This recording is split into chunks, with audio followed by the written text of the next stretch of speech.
Dear Esther, the gulls do not land here anymore. I've noticed that this year they seem to shun the place. Maybe it's the depletion of the fishing stock driving them away. Perhaps it's me. When he first landed here, Donnelly wrote that the herds were sickly and their shepherds the lowest of the miserable classes that populate these Hebridean islands. 300 years later, even they have departed.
When you were born, your mother told me, a hush fell over the delivery room.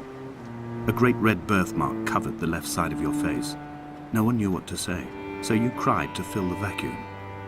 I always admired you for that you cried to fill whatever vacuum you found. I began to manufacture vacuums, just to enable you to deploy your talent.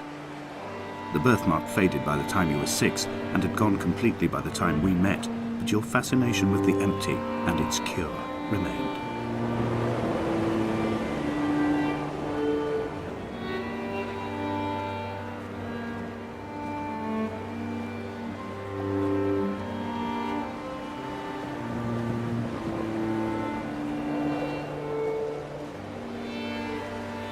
Dear Esther, I found myself to be as featureless as this ocean, as shallow and unoccupied as this bay, a listless wreck without identification. My rocks are these bones, and a careful fence to keep the precipice at bay. Shot through me caves, my forehead a mount. This aerial will transmit into me so. All overexposed, the nervous system, where Donnelly's boots and yours and mine still trample. I will carry a torch for you. I will leave it at the foot of my headstone. You will need it for the tunnels that carry me under.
Donnelly's book had not been taken out from the library since 1974. I decided it would never be missed as I slipped it under my coat and avoided the librarian's gaze on the way out. If the subject matter is obscure, the writer's literary style is even more so. It is not the text of a stable or trustworthy reporter. Perhaps it is fitting that my only companion in these last days should be a stolen book written by a dying man.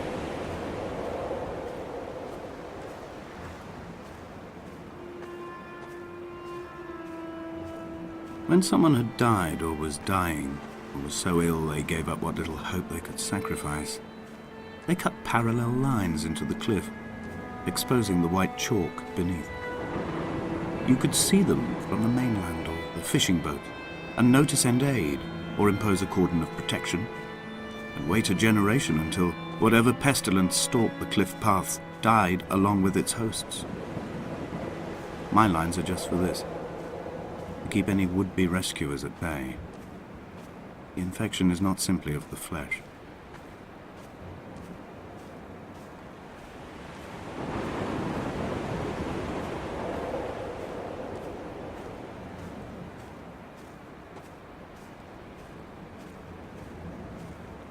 They were God-fearing people, those shepherds. There was no love in the relationship. Donnelly tells me that they had one Bible that was passed around in strict rotation. It was stolen by a visiting monk in 1776, 2 years before the island was abandoned altogether. In the interim, I wonder, did they assign chapter and verse to the stones and grasses, marking the geography with a superimposed significance, that they could actually walk the Bible and inhabit its contradiction?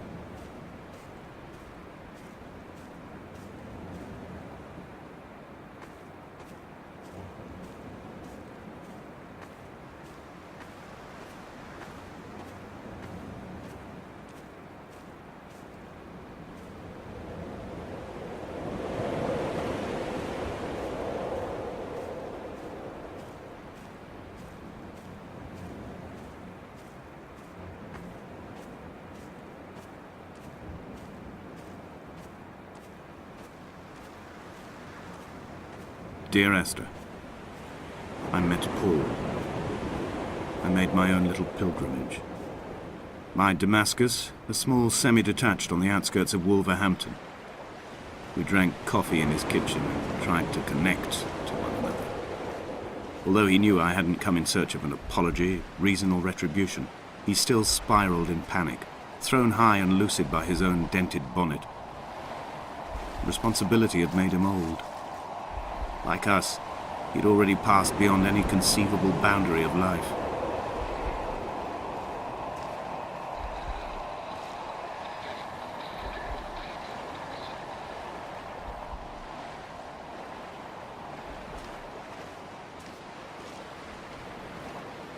I threw my arms wide and the cliff opened out before me, making this rough home. I transferred my belongings from the bothy on the mount and tried to live here instead. It was cold at night, and the sea lapped at the entrance at high tide. To climb the peak, I must first venture even deeper into the veins of the island, where the signals are blocked altogether. Only then will I understand them, when I stand on the summit and they flow into me, uncorrupted.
He still maintains he wasn't drunk, but tired.